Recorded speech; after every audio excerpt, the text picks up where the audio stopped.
সাবরুম থানার অন্তর্গত Harbatli ADC village এলাকায় একটি 13 বছরের দৃষ্টিহীন প্রতিবন্ধী নাবালিকা শ্লীলতাহানির শিকার হয়। সাবরুম থানায় মামলা দায়ের করা হয়। ঘটনায় পরিবারের লোকজন সাবরুম থানায় এসে মামলা দায়ের করেন। ঘটনায় অভিযুক্ত জলকুমার ত্রিপুরাকে গ্রেফতার করেছে সাবরুম থানার police. Bureau report, India 25 news.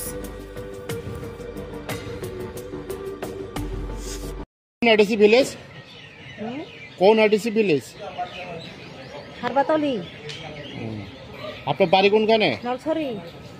Sabroom থানাতে কেন আছেন? এ মাইয়ারে কি তো হইছে? ত্রিপুরা কথা মাইয়ারে রে কত চাইছে যে কে? জলকুমার। জলকুমার কি? জলকুমার আমরা বাই ইয়ারি জামাই, বাই বড়গা জামাই। জলকুমার টাইটেল কি?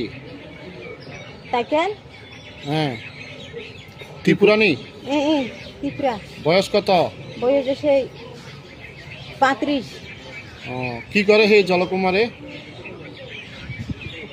জলকুমার কি করে? হ্যাঁ কি করে, কি কাজ করে? এমনি মাইসের কাম করে আর। কবে হয়েছে ঘটনা?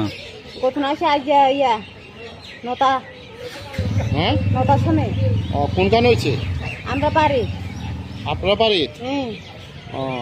আপনারা কই আসিলেন? আমি তো বাড়ি নাই, আমি কিছু ইয়া জমি গেছে, জমির ইয়া ইয়া কাটো ধান কাটো আর জমি ধান কাটো গেছে। আমি জামাই গেছে, আমরা জামাই বুঝুন গা জুম কাটো গেছে, ইয়া ধান কাটো গেছে জমে।